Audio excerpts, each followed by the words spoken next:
योगेश, ये चाकू तुझे किसने मारा? मरा नहीं माँ, मुझे मारा गया। योगेश!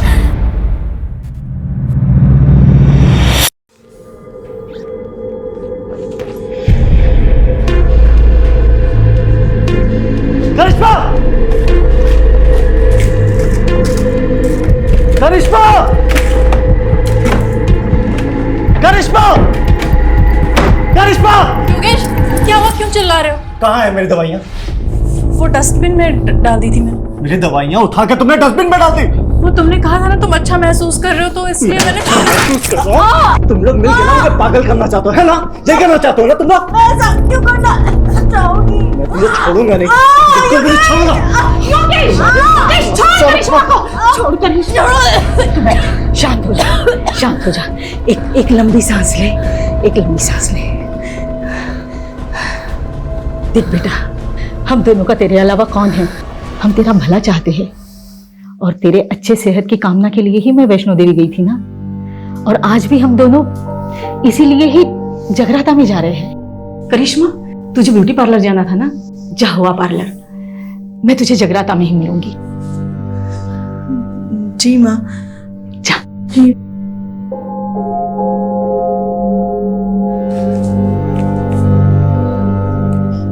Take rest Yogesh. छुट्टी बिल्कुल, वो झूठी ही है, देख लूंगी मैं उसे, लेकिन तू शांत रहा कर। ये ले, तू आराम से बैठ के चाय और नाश्ता कर ले। मैं जगराता जा रही हूँ, तेरे लिए बिरयानी बना के रखी है, गरम करके खा लेना। हम दोनों सुबह तक आ जाएंगे, ठीक है बेटा? ये ले।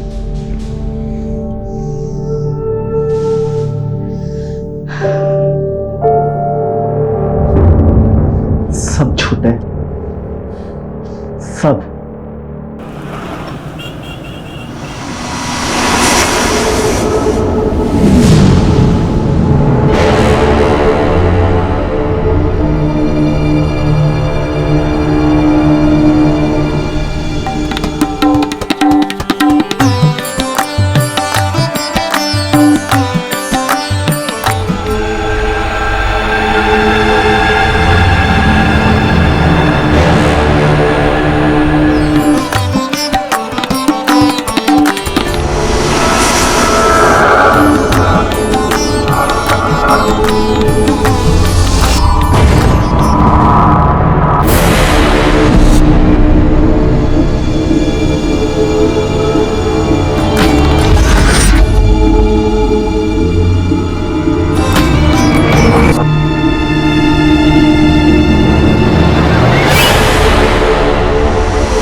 बस राजीव साहब, अपने अंदर ना आजादी की हवा भर रहा हूँ। फिलोसोफर, हवा भर ली, टाइम पास कर लिया, चल ऊपर चढ़।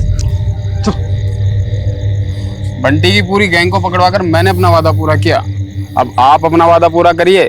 तू टेंशन क्यों ले रहा है? विटनेस प्रोटेक्शन सेल में तेरा नाम डाल दिया है, तेरी सजा कम हो जाएगी, उन्हें बात कर ली है। तू चलना, टाइम वेस्ट क्यों कर रहा है? चल। शुक्रिया राजीव साहब। हाँ चल चल चल। उसका लाइट का ध्यान रखना, ठीक है? अपने सेल में जाना चुपचाप। ठीक है, ठीक है। चल ऊपर चल।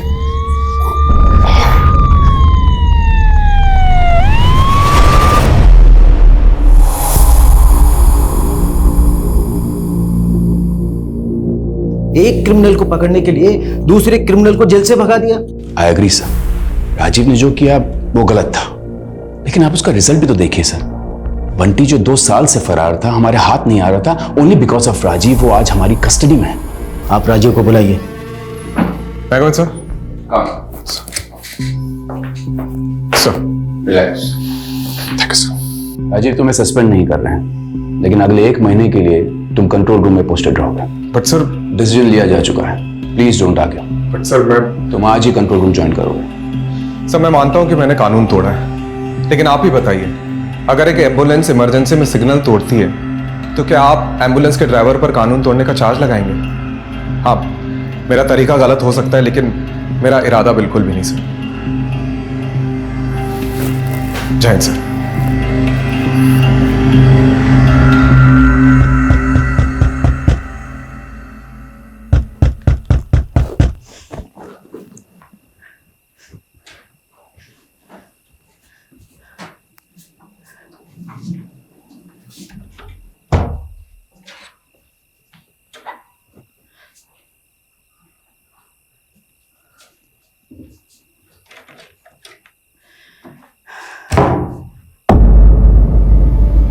योगेश,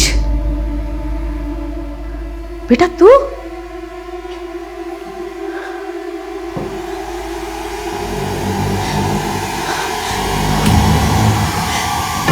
क्या है ये? योगेश! मरा नहीं माँ, मुझे मारा गया। योगेश! योगेश! योगेश! माँ, फिर से बुरा सपना देखा?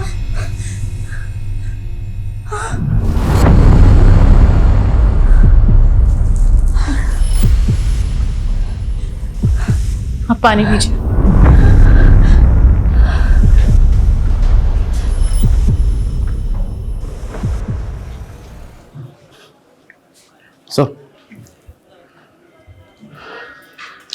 सॉरी सर, शिवा को पकड़ने का प्लान हम दोनों का था और सजा भी हम दोनों को ही मिलनी चाहिए थी। तू क्यों गिल्ट फील कर रहा है? तुझ पे थोड़ी सीनियर्स पे गुस्सा हूं मैं। ये पटक दिया कंट्रोल रूम में, उससे अच्छा सस्पेंड ही कर देते। सर, आपकी माताजी आई है। मेरा मतलब आपकी मम्मी की सिफारिश लेकर कोई माताजी आई है। कौन है? मेरा नाम गीता गुप्ता है और ये है मेरी बहू करिश्मा। आपकी माँ जब भी यहाँ होती है तो वो और मैं एक ही माता की चौकी मंडली में जाते हैं। ओह, आई एम सॉरी बट 4 महीने पहले आपके ही बेटे योगेश की हार्ट अटैक से मौत हुई थी, राइट? मेरे बेटे की मौत हार्ट अटैक से नहीं हुई, उसे मारा गया था। एक सेकंड। आपकी बेटे के मौत के 4 महीने बाद आप ये कह रही है कि उसका मर्डर हुआ था। ये किस बेसिस पे कह सकती है आप? उसने मुझे खुद बताया है कि उसका मर्डर हुआ है। योगेश! मरा नहीं माँ, मुझे मारा गया। उसने मुझे सपने में आके ये सब बताया। देखिए, मैं जानती हूँ आपको मम्मी की बात तो विश्वास नहीं होगा, पर जब से योगेश गए हैं तब से मम्मी को डरावने सपने आने लगे हैं। योगेश मुझे कुछ कहना चाहता है, वो अपने मौत का इंसाफ चाहता है, इसीलिए हम दोनों यहाँ आए हैं। गीता जी, मैं आपसे क्या कहूँ? देखिए, मैं चाह कर भी आपकी मदद नहीं कर सकता क्योंकि आपके पास कोई केस ही नहीं है। देखिए, किसी भी डरावने सपने को बेस बना के हम इन्वेस्टिगेशन नहीं कर सकते। इसका मतलब तुम्हें मुझ पे विश्वास नहीं है? देखिए गीता जी, आई एम रियली सॉरी, मैं आपकी कोई मदद नहीं कर सकता। ठीक है बेटा, जैसे तुम्हारी मर्जी।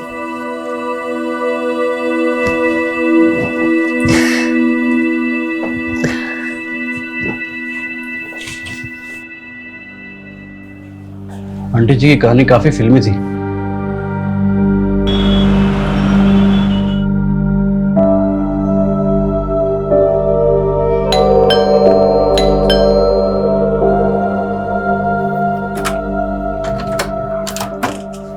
आप लोग यहाँ इस वक्त?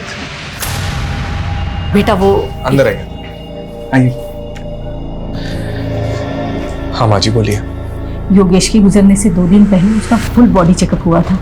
अब देखिए, वो बिल्कुल तंदुरुस्त था, फिर ऐसे कैसे अचानक उसे हार्ट अटैक हो सकता है? देखिए माँ जी, आपको ही पता है कि आजकल 25-26 साल के लड़कों को भी हार्ट अटैक आ जाता है। वर्क प्रेशर है, स्ट्रेस की वजह से भी हो सकता है। राजू बेटा, मैं समझ सकती हूँ कि मैंने जो सपने में देखा उसे सच मानना तुम्हारे लिए मुश्किल होगा, लेकिन मुझे भी ये सब भुला पाना मुश्किल है। देखिए, मम्मी जी बस ये चाहती हैं कि एक बार योगेश का केस आप इन्वेस्टिगेट करें।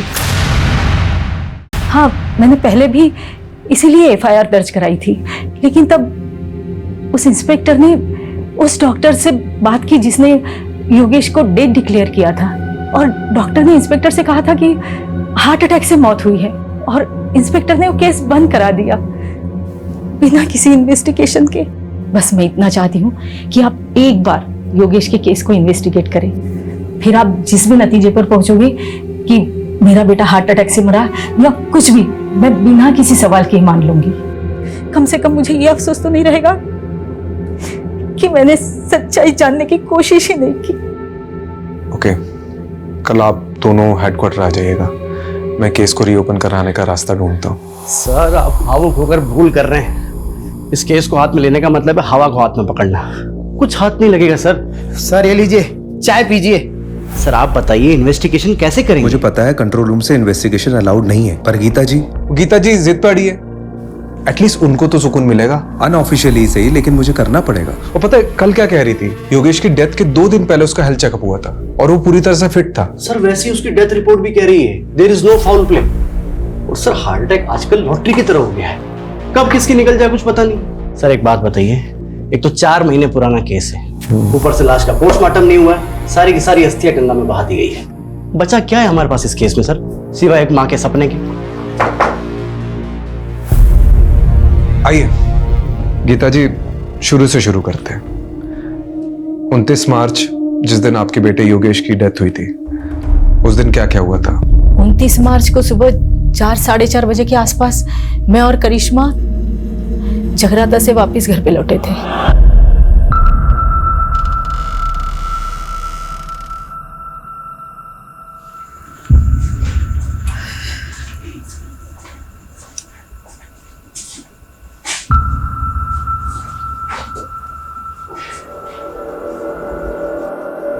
योगेश, योगेश, योगेश, योगेश, क्या हुआ बेटा? क्या हो गया? योगेश! बेजान पड़ा था मेरा बेटा। हमने फौरन डॉक्टर को बुलाया। डॉक्टर ने योगेश को डेड डिक्लेयर कर दिया। और अगले दिन जब योगेश की मेडिकल रिपोर्ट देखी तो सवाल ये उठा कि अचानक ऐसे कैसे योगेश की मौत हार्ट अटैक से हो सकती है। इसीलिए मैंने एफआईआर दर्ज कराई थी। आपने जो पुरानी एफआईआर दर्ज करी है उसकी डिटेल्स दीजिए, मैं वो फाइल मंगवाता हूँ।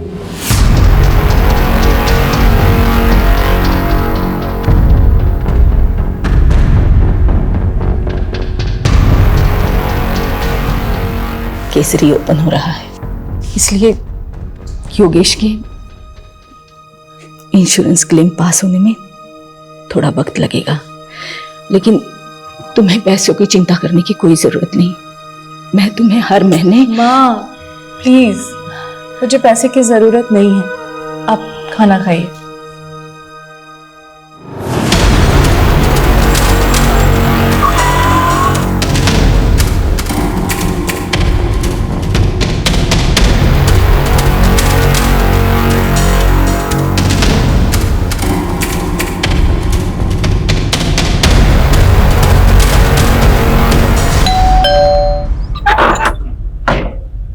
हेलो, योगेश का कमरा देख सकता हूँ अगर आपको कोई प्रॉब्लम ना हो तो?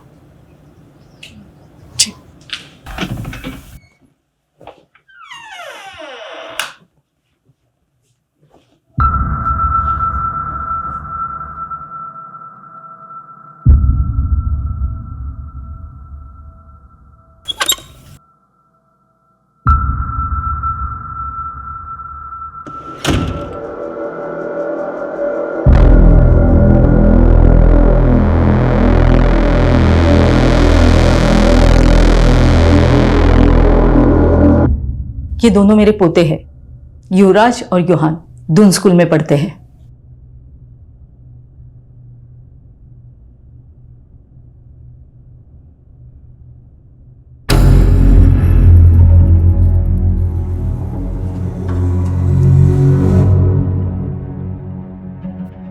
ये कौन है? विवेक, योगेश का दोस्त और बिजनेस पार्टनर भी।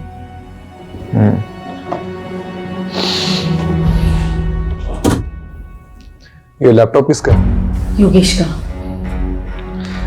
करिश्मा जी, आपके पास योगेश की कोई फोटो होगी उस दिन की जिस दिन उसकी डेथ हुई? मेरे बेटे युहान ने अपने भाई के लिए लिया था।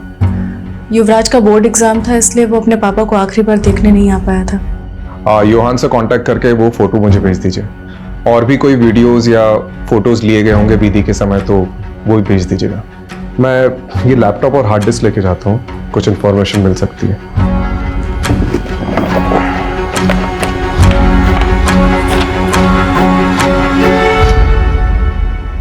ये कौन सी दवाई ले रहा था योगेश? Anti anxiety pills. आज जो अपॉइंटमेंट है आप उसकी लिस्ट लेके आए। देखिए आज डॉक्टर साहब मुझे अभी आपसे बात करनी बहुत जरूरी। ओके काम डाउन नहीं डॉक्टर काम डाउन। नहीं डॉक्टर साहब, योगेश काम डाउन। क्या चला आपको समझ में नहीं आ रहा? मेरे साथ कारोबार। योगेश शांत हो जाओ, शांत हो जाओ योगेश, रिलैक्स। अब बोलो योगेश, क्या बात है? सो नहीं पा रहा हूँ, कल भी पूरी रात जगा रहा मैं। दिमाग कह रहा है सो जाओ सो जाओ, पर आंखें दिमाग का साथ ही नहीं दे रही। स्लीपिंग पिल्स दी थी ना, काम नहीं कर रही? नहीं डॉक्टर, अगले महीने 28 तारीख को मेरी मीटिंग है दुबई में। करोड़ों की डील है और मेरा हाल देख रहे हैं आप। इस साल में गया तो मैं बर्बाद हो जाऊंगा, मेरे बहुत भारी नुकसान हो जाएगा। डॉक्टर मुझे हैवी डोज दीजिए डॉक्टर, महंगे से महंगे इलाज कराने के लिए तैयार हूं। योगेश का मन बहुत बेचैन रहता था। जब मेरे पास आया था उसके मन में अजीब सा डर बैठ गया था, जिसका मैंने ट्रीटमेंट भी शुरू कर दिया था और उसको कुछ दवाइयाँ भी लिख के दी थी। तो उसे कुछ फायदा हुआ था? बिल्कुल, 1 हफ्ते में तो बिल्कुल ठीक हो गया था। क्या एंजाइटी से हार्ट अटैक हो सकता है? चांसेस है, एंजाइटी के कारण हार्ट अटैक हो सकता है, लेकिन सुसाइडल टेंडेंसी भी हो सकती है।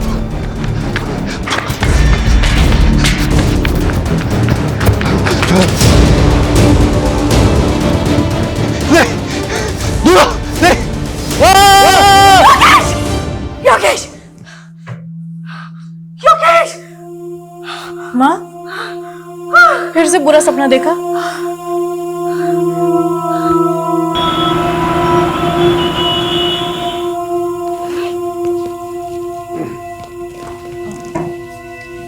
इस पेनड्राइव में योगेश की आखिरी फोटोज हैं और एक रिलेटिव ने फ्यूनरल की कुछ वीडियोस भी ली थी, वो भी हैं। Okay, thank you. वैसे उस रात जब आप दोनों जगराता के लिए चले गए थे तो योगेश से मिलने आया था कोई, या कुछ अजीब हुआ था उस रात? ऐसा कुछ नहीं। एक बात याद आ रही है, योगेश की सेक्रेटरी आयशा और विवेक ये दोनों फ्यूनरल पर नहीं आए थे, जबकि विवेक योगेश के बहुत क्लोज थे। रस्तोगी, आयशा और विवेक का नंबर ले लो। तो जब से कैमरा आया है मतलब लोग कुछ भी शूट करते हैं, तो बताओ फ्यूनरल की भी रिकॉर्डिंग करते हैं, अजीब है। सर इस केस से कुछ मिलेगा भी या नहीं? चांसेस तो बहुत कम है, लेकिन अभी भी 3 लोगों से पूछताछ बाकी है। एक विवेक, योगेश का बिजनेस पार्टनर, और दूसरी आयशा, उसकी सेक्रेटरी। तीसरा कौन है सर? योगेश के घर का वॉचमैन बबलू, क्योंकि गीता जी और करिश्मा के जाने के बाद क्या हुआ उसी को पता होगा। देखते हैं वॉचमैन ने कितनी वॉच रखी घर पे।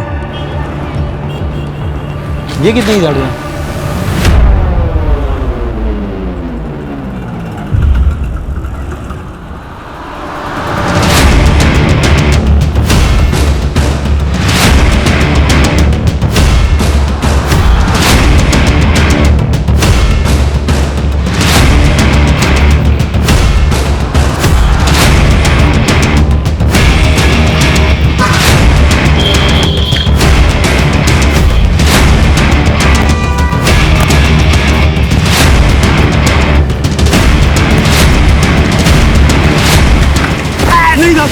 मैंने कुछ नहीं किया था, मैंने कुछ नहीं किया, मुझे कुछ नहीं किया ना? नहीं था। वेरी गुड, हम भी ऐसे ही इंसान को ढूंढ रहे जिसने ना कुछ भी नहीं किया, बाद में ना सब कुछ बता। देख बबलू, डर मत, अब ठीक से याद करके बता कि 28 मार्च को योगेश के घर में कौन कौन आया था, कौन गया था और क्या क्या हुआ था। वो दिन बड़ा ही बेकार दिन था। एक के बाद एक तमाशे हो रहे थे योगेश साहब के घर पे।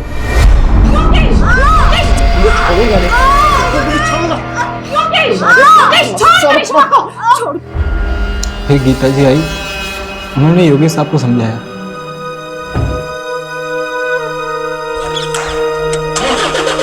उसके बाद करिश्मा मैम चली गई।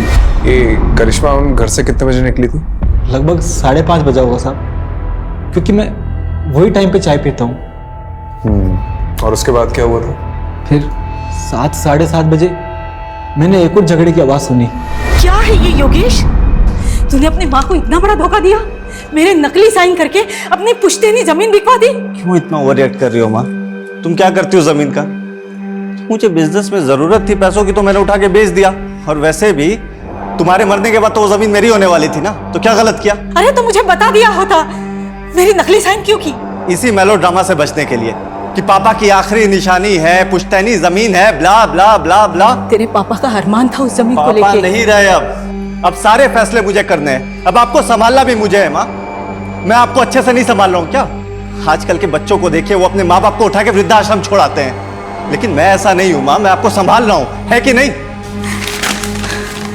माँ? गीता मैम के जाने के बाद विवेक साहब और आयशा मैम आए थे, यही करीब 9 साढ़े 9 बजे।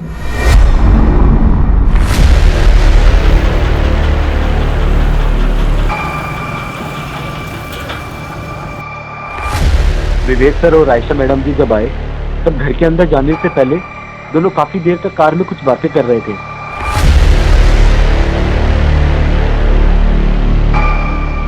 थोड़ी देर बाद वो अंदर चले गए साहब। तो इसकी रजिस्टर में एंट्री क्यों नहीं करवाई? साहब ये दोनों अक्सर वहां मिलने आया करते थे। बबलू तो फिर से मत कहना कि तूने फिर से कोई झगड़े की आवाज सुनी थी।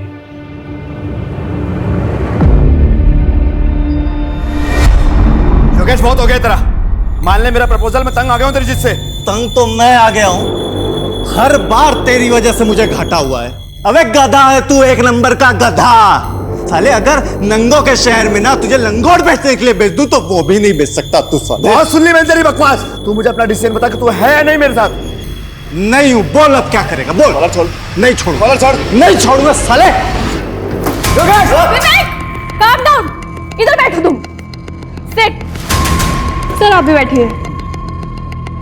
आप लोग दोस्त हैं और बिजनेस पार्टनर्स हैं। अगर आप साथ में काम नहीं कर सकते तो अलग हो जाइए। ये क्या तरीका है? आयशा मैडम ने बात को संभाल लिया, फिर दोनों शांत होकर बैठ गए। थोड़े टाइम बाद आयशा मैम वहां से चले गए और फिर ठीक आधे घंटे बाद विवेक साहब भी वहां से चले गए गाड़ी में बैठकर।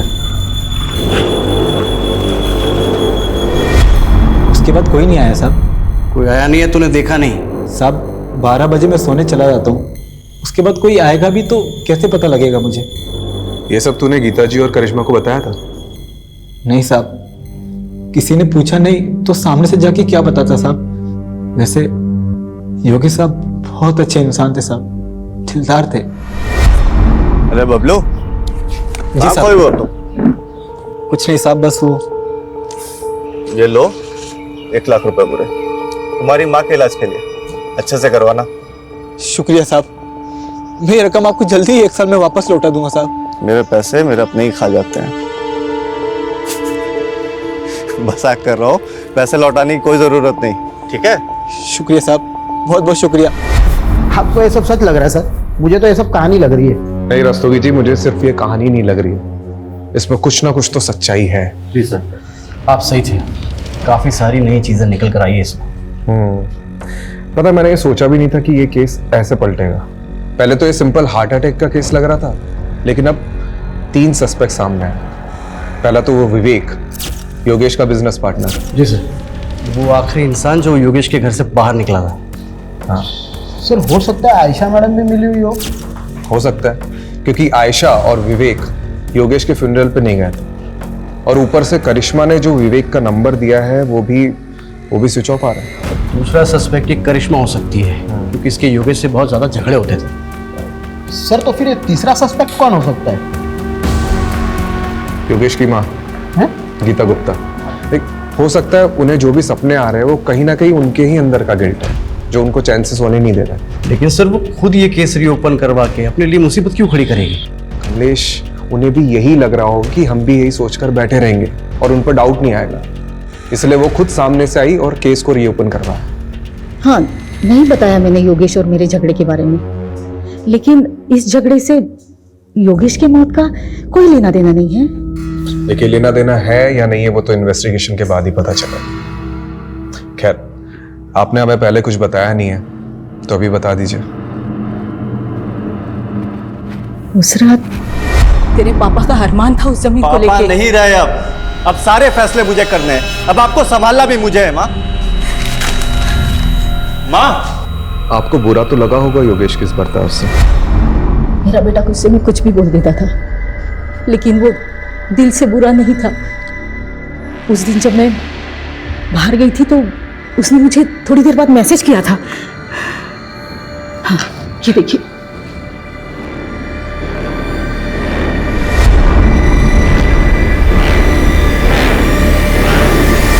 जी सर, हमारा झगड़ा हुआ था। एक्चुअली योगेश थोड़ा इम्पल्सिव था, बात बात पर गुस्सा हो जाता था। तो आप इस रिश्ते में सिर्फ अपने बच्चों की वजह से थी? सर माना कि उनमें कमियां थी, वो कुछ भी बोल देते थे, पर वो दिल के बुरे नहीं थे सर। तो उस रात आपको भी सॉरी मैसेज आया होगा? जी कुछ नहीं, आगे क्या हुआ? सर उसके बाद मैं पार्लर गई और 8 बजे के आसपास मैं मम्मी जी से जगराते में मिली। हाँ, जगराता में करिश्मा पूरा वक्त मेरे साथ में ही थी। मुझे समझ नहीं आ रहा मुझे यहाँ क्यों बिठा के रखा है। आयशा जी, राजीव सर के पास टाइम कम है और डंडे ज्यादा। ये देख रही हैं हम श्वेता जी को, इनको डंडा देकर आपके पीछे लगा देंगे। देखिए आपके बॉस योगेश का पार्टनर विवेक फरार है, अब उसको तो हम पकड़ लेंगे।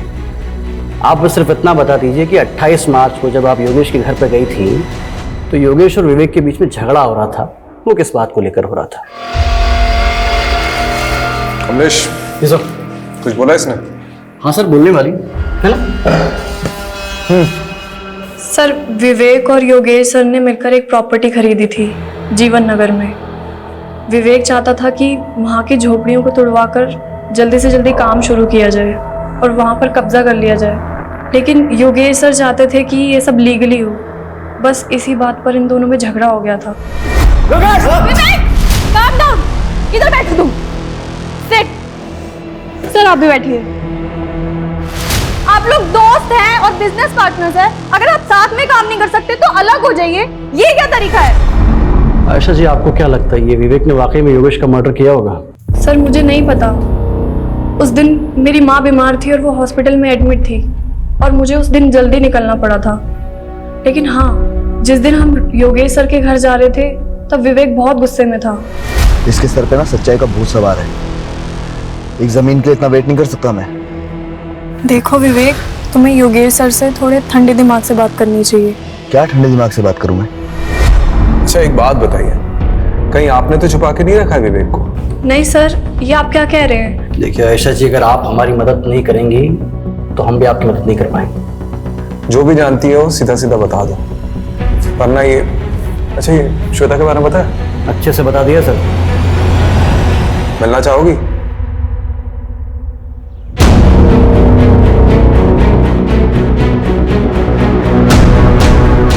सर आयशा ने जो लोकेशन बताई थी उस पर हम नजर रखे हुए हैं।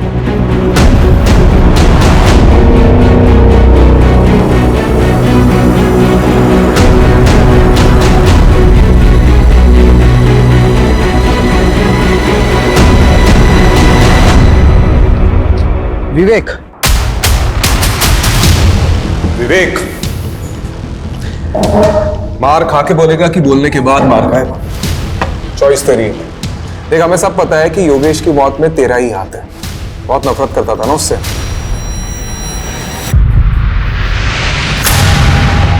कितने? 12 लाख रुपए। और ब्याज कर मिलाकर कितने देने तेरे को? 15 लाख रुपए चोपड़ा को। चले एक बार मार्केट से पैसा उठाने से पहले मुझसे पूछ तो लिया होता। इस साले ने अपनी गाड़ी तक बेच दी। अब तुम शांत। चुप, कोई नहीं बीच में बोलेगा। योगेश, माँ आप भी चुप, एकदम एकदम चुप माँ।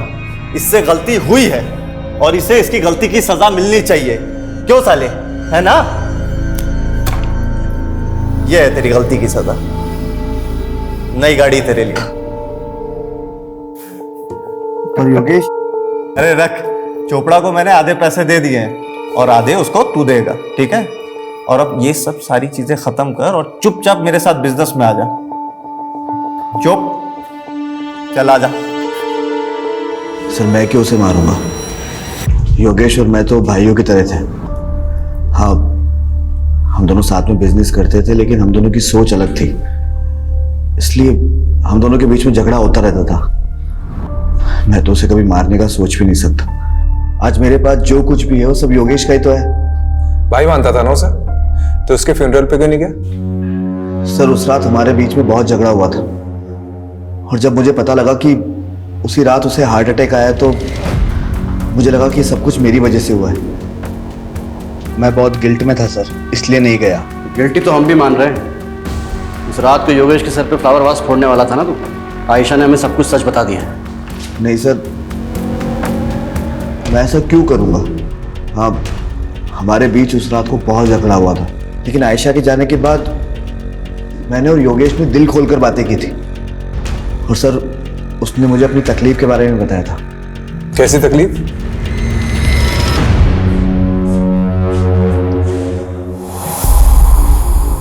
सब गलत हो रहा है यार, खुद पर काबू ही नहीं रहता। रोज झगड़ा होता है करिश्मा से। आज भी मैंने उसको बहुत भला बुरा बोला, बहुत झगड़े हुए, लड़ाई हुई, माँ को भी नहीं छोड़ा यार। अपनी इन्हीं हरकतों की वजह से मैंने बच्चों को यहाँ से दूर किया। लेकिन यार, तू तो बता रहा था कि डॉक्टर अग्रवाल की दवाइयाँ तेरे पर काफी असर कर रही है। जिस दिन लेता हूँ तब तक असर करती है, और जिस दिन नहीं लिया तो तू टेंशन मत ले। मैं ना एक साइकेट्रिस्ट को जानता हूँ। मैं बात करता हूँ ना तेरे लिए। तू रिलैक्स कर। मुझे पता है तुझे बेस्ट रिलैक्स कराने का तरीका। एक मिनट रुक।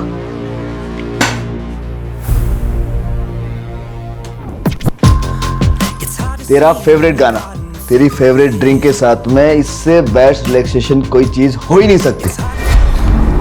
सर, जब मैं वहां से निकला तो योगेश बहुत अच्छे मूड में था, और उसका मेरे जाने के बाद में मुझे टेक्स्ट भी आया।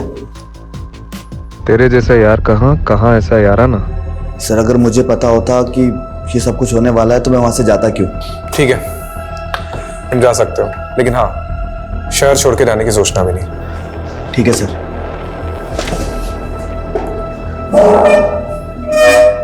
सर, वो मुझे आपको कुछ बताना है। सर, योगेश की मम्मी गीता आंटी, एक्चुअली एक जमाने के अंदर मेरे पापा और योगेश के पापा बहुत अच्छे दोस्त थे, लेकिन जब उनकी शादी गीता आंटी से हुई तो उनका बिहेवियर बिल्कुल चेंज हो गया। और फिर जब कॉलेज में मेरी और योगेश की मुलाकात हुई तो हम दोनों भी बहुत अच्छे दोस्त बन गए और सब कुछ नॉर्मल हो गया। लेकिन सर, गीता आंटी ना काफी कंट्रोलिंग फ्री लेडी है।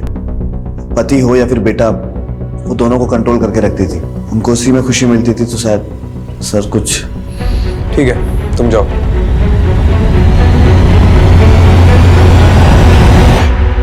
सर, वो हार्ड डिस्क ओपन हो गया है। कुछ मिला? सर, अभी तो देखना शुरू किया है, बहुत सारे वीडियो है।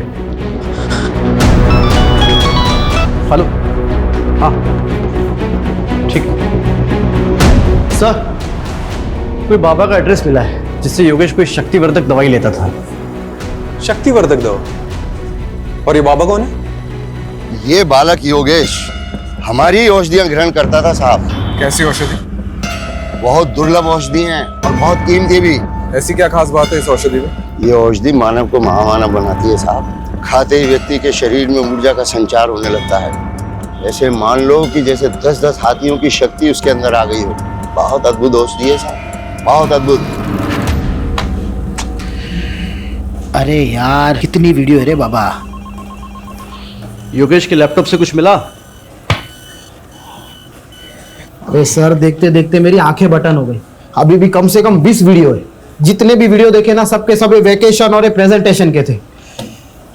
फिर भी सर ट्राई करता हूँ।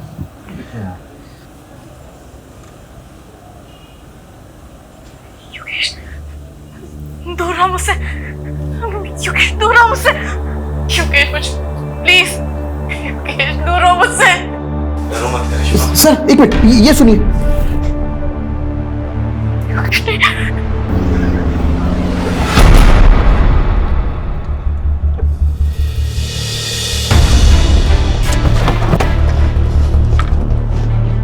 कहा ना मैंने, हर हस्बैंड वाइफ की तरह मेरे और योगेश के बीच में भी प्रॉब्लम्स थी, एंड इट्स नॉर्मल।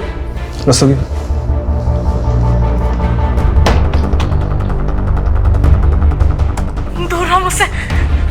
योगेश, दूर रहो मुझसे। ये सब आपको नॉर्मल लगता है? डरो मत करिश्मा। योगेश, नहीं। I can't believe it. वो ये सब शूट भी करता था। परवर्ट। देखिए, ये वीडियोस कभी भी बाहर नहीं आएंगे, लेकिन योगेश की मौत का सच हम बाहर ला कर रहेंगे। और इसके लिए आपका सच बोलना बहुत जरूरी है। हमें पता चला है कि योगेश किसी बाबा से शक्तिवर्धक दवाइयाँ लेता था? हाँ, योगेश की अजीब सी फैंटेसीज थी। जब हम दोनों अकेले होते थे ना घर में, तो ऐसा लगता था उसकी फैंटेसीज को पंख लग गया हो। वो अजीब बिहेव करता था। करिश्मा आज ये ट्राई करते हैं, है ना? पागल हो गए हो क्या? This is so wild. बिल्कुल भी नहीं। करिश्मा कसम से एक्सट्रीम तक नहीं जाएंगे। पति था मेरा, मैंने उसकी बात मान ली। लेकिन योगेश उस दौरान इतना वहशी हो जाता था, एकदम हैवानियत पे उतर आता था, जैसे मैं उसकी बीवी नहीं कोई शिकार हूं। दूर रहो मुझसे योगेश, दूर रहो मुझसे योगेश, प्लीज योगेश, दूर रहो मुझसे। डरो मत करिश्मा, योगेश नहीं, प्यार से मारूंगा। योगेश, योगेश,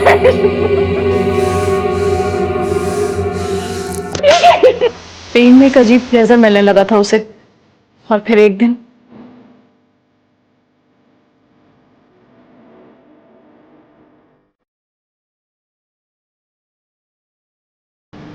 योगेश, क्या कर रहे हो तुम?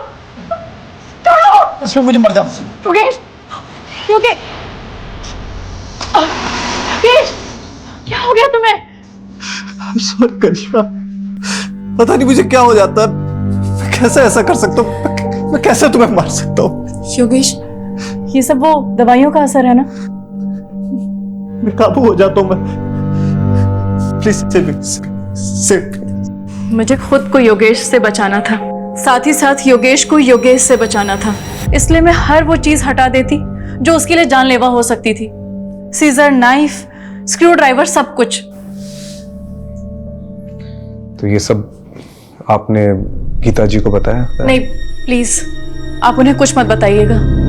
उन्हें बहुत दुख पहुंचेगा। And it's my request, please. इतना सब होने के बाद भी आपने योगेश से कभी तलाक लेने के बारे में नहीं सोचा?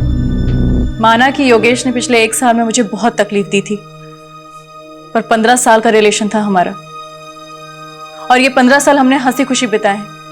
वो मेरा पति था, मेरे बच्चों का पिता। आप ऐसा सोच भी कैसे सकते हैं? देखिए, मेरा इरादा आपको हर्ट करने का नहीं था।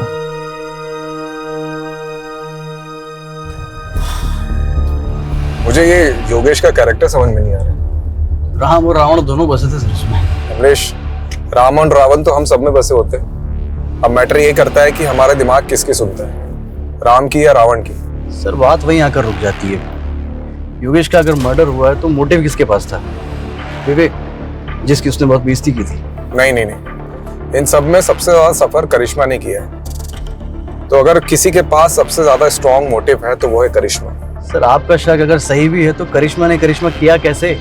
योगेश की माँ ने हमें गवाही दी है, करिश्मा जगराते में रात भर उनके साथ थी। लेकिन ऐसा कौन कह रहा है कि हमें गीता जी पर भरोसा कर लेना चाहिए? वो भी तो अपनी बहू के साथ मिली हो सकती है। चेक करो, इन सब पर नजर रखो। और हाँ, इनके मोबाइल डिटेल्स, लोकेशन डिटेल्स और सोशल मीडिया डिटेल्स सब चेक करो, इंक्लूडिंग गीता जी।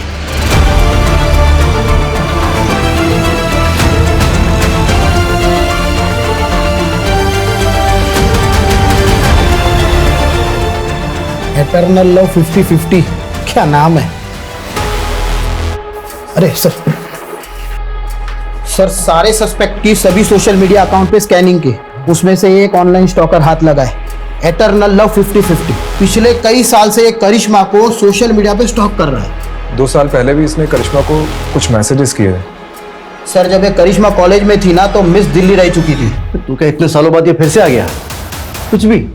अरे सर ऐसा ही है, ये स्टॉकर ने कितनी बार करिश्मा को प्रपोज भी किया था, पर कुछ टाइम बाद करिश्मा के डांटने पर इसने मैसेजेस करना बंद कर दिया। इसका प्रोफाइल तो देखो, है कौन ये? इसका प्रोफाइल तो देखो, है कौन ये?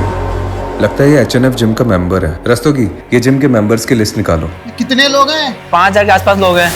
मेरे गांव से भी ज्यादा लोग तो तुम्हारी जिम में हैं।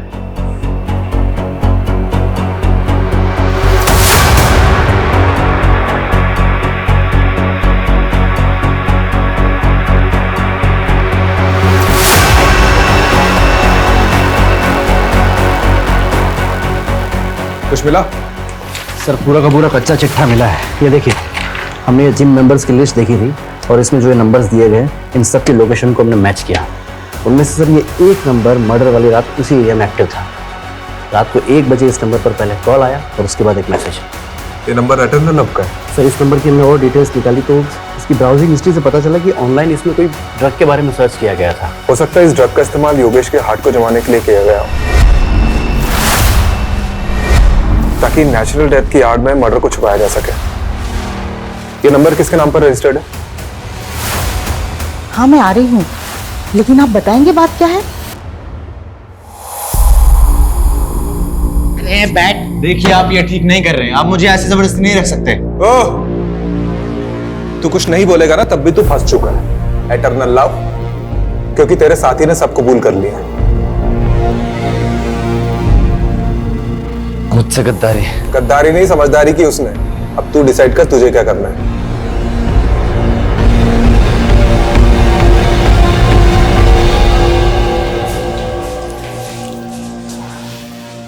जी मैं जा सकती हूँ।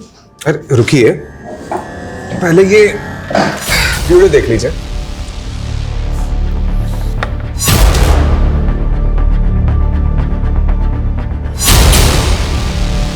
करिश्मा जी, आपके एटर्नल लव ने अपना जुर्म कन्फेस कर लिया है और वो केमिस्ट जिससे आपने ब्लड थिकर खरीदा था उसका भी पता हमने लगा लिया है। मेडिकल से खरीदा था ना, तो ढूंढते ढूंढते पैर दर्द करने लग गए मेरे। करिश्मा जी, अब तो कन्फेस कर लीजिए, थोड़ी सजा कम हो जाएगी। सब कुछ ठीक होता, लेकिन माँ को सपने आने लगे। सपने में योगेश दिखने लगा। उन्होंने पुलिस स्टेशन आने का मन बना लिया, इसलिए मजबूरन मुझे भी उनके साथ आना पड़ा, ताकि उन्हें मुझ पर कोई शक ना हो। करिश्मा, अगर तुमने सब कन्फेस नहीं किया होता ना तो हम लोग बच जाते। कोई सबूत नहीं था इन लोगों के पास। आकाश, तुमने पहले कन्फेस किया, इसलिए मेरे पास कोई रास्ता नहीं बचा। झूठ मत बोलो, देखा था मैंने तुम्हें इस लेडी कांस्टेबल को अपना कन्फेशन लिखाते हुए। बेवकूफ, मैं बस उसे इंफॉर्मेशन दे रही थी। अरे लवबर्ड्स, झगड़े क्यों कर रहे हो? हाँ, तुम दोनों की थोड़ी गलती है, वो तो हमने प्लान किया था तुमसे सच उगलवाने के लिए। करिश्मा जी ने एक दूसरा नंबर भी ले रखा था जिसके बारे में हमें नहीं बताया, और उस नंबर की लोकेशन रात को 1 बजे योगेश के घर की थी। उस नंबर से हमें और भी इंफॉर्मेशन मिली है, लेकिन ये भी जरूरी था कि तुम दोनों अपने मुंह से उगलो।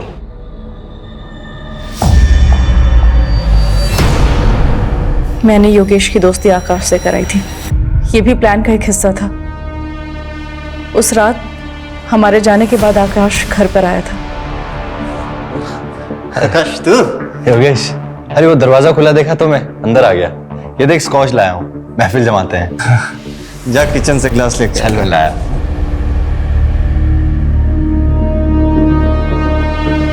प्लान ड्रिंक में ब्लड थिकर मिलाकर पिलाने का था, ताकि किसी को शक ना हो।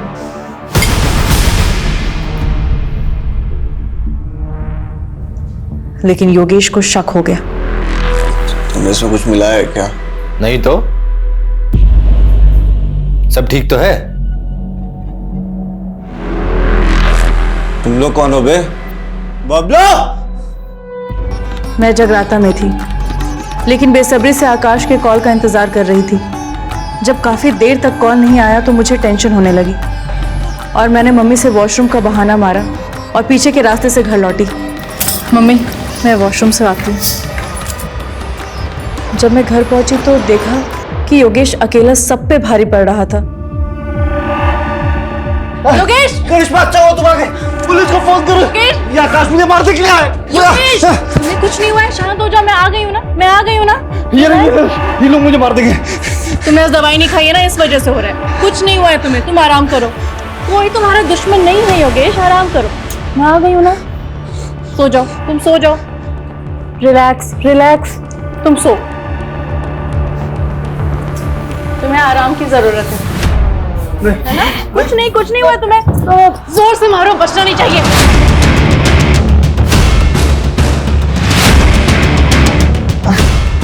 आकाश,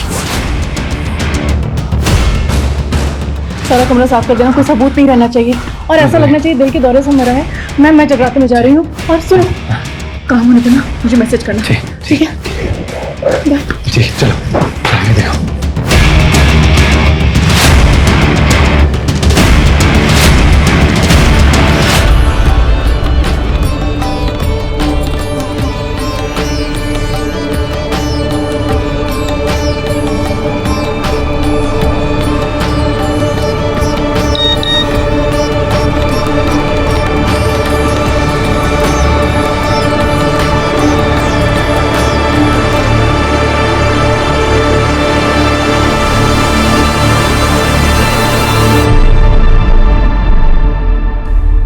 के साथ दोनों लोग कौन थे? शैलेंद्र और रामाना मामूली से चोर थे। आकाश ने उन्हें पैसे दिए थे इस काम के लिए। लेकिन एक बात समझ में नहीं आ रही है,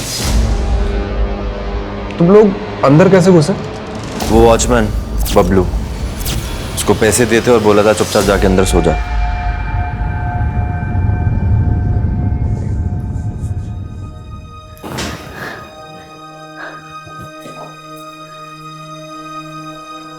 करिश्मा, तुझे अगर इतनी तकलीफ ही थी तो छोड़ देती मेरे बेटे को। जान से मारने की क्या जरूरत थी? कमलेश, रस्तोगी, चलो।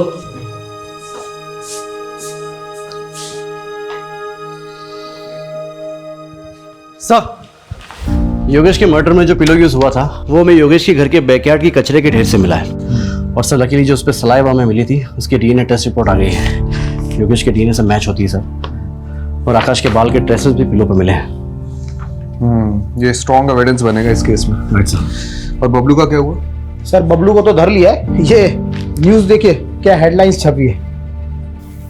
4 महीने बाद खुला मौत का राज, पत्नी ही निकली कातिल। क्या केस था ये? कोई मानेगा भी नहीं कि एक सपने ने सच्चाई सामने ला दी। अगर मां ने गीता जी को हमारे पास नहीं भेजा होता तो ना ही ये केस खुलता और ना ही हमें कातिल का पता चलता। इस केस से एक बात तो पता चल गई है कि मां की बात मान लेनी चाहिए।